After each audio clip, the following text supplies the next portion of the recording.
without going into detail, what is happening in that room is a step in the right direction. I mean, studies have been done, data, facts being presented, and the rebuilding of the party has started. As I said, I have a campaign team, the rebuilding, reuniting, recapturing power, and I think that is part of the process. I understand the flag bearer will be in soon. For me, it's very important for this party because the state of the party as it is today is not the best. We've seen better days.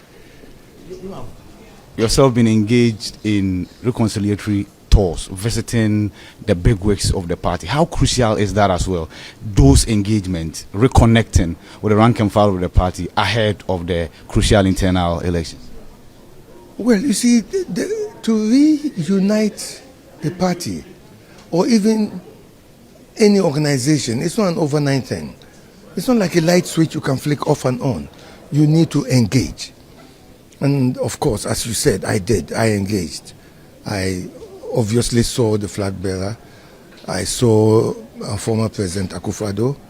I saw former President Kufuor. I have spoken to Kenny Ajapong. I have spoken to all those who contested him. And then I have started the process. Obviously, we are doing our internal party elections at the moment. And so it's starting from the grassroots up. And that is usually the 4-year cycle of renewal that the party goes through. I don't want to meddle. So I stay back. And if I go into any region, I just try to talk to the regional leadership who are not the subject of any internal election at the moment, and then move on. What has the feedback been like in your engagement with these party bigwigs and the rank and file of the party? It's been encouraging. It's been encouraging.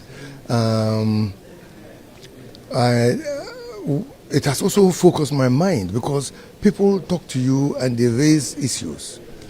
And there was one question I never really averted my mind to. And they brought it up in almost 3-4 regions. They said to me, but how are you going to answer the northern question? And I said, northern question? They said, yes, northern question. I said, there's no northern question. And then they said, there is. Your flag bearer is a northerner. You are also a northerner. And I said, but the party has never put officers in place based on ethnicity or the original balance. The party just looks at competence and says this person is competent, this person has a track record, and then they put you in. So let's be factual. Let's use empirical evidence. Go back to 92, the start of our party. We had the flag bearer who was a Southerner. We had the chairman who was a Southerner. We had the general secretary who was a Southerner. And that's repeated after Adubuahin with Kufuor. His 2 attempts to become president, general secretary, chairman, Southerner, he himself a Southerner. All through till the first time ever the party took a Northerner, which was me. So the party has always looked to competence, not ethnicity. And so if there are 2 Northerners at the top, does it matter? How confident we can deliver? How confident are you of victory finally? Of victory? Nobody goes into an election thinking that they're going to lose. No. I'm going into this election believing that I have something to offer to the party. Obviously, I've been out of the front line of NPP politics for a long time. So I need to reconnect and to get people to avert their minds to what I did when I was chairman, which is what I just spoke to the parliamentary party, because the parliamentary party is the biggest wing of the party today.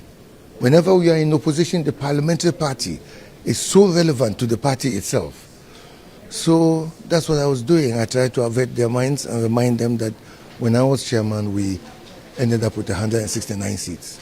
Let me offer you an opportunity to address this matter. It's a national matter that has grabbed the attention of your party. Yes. The indiscriminate arrest of your party members, the detention of Abronye. Yes. If you were to appeal to the system, what would you say? I touched on that subject in there, and I was very clear.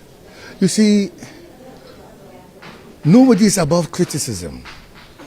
Nobody. Even some people think that they can criticize God. You know, although I keep telling them God has never made a mistake, so stop it. And so if a judge is criticized, that's okay. But it is the reaction that is the problem. It's the reaction. So you lock this man up. You don't even give a date for when he will reappear. So he's lying in there. What does the party do? And I told them, that's why I tried to form, during the time I was chairman, a rapid response legal team for every region. Every region. Anybody who is picked, immediately our lawyers kick in. Rapid response.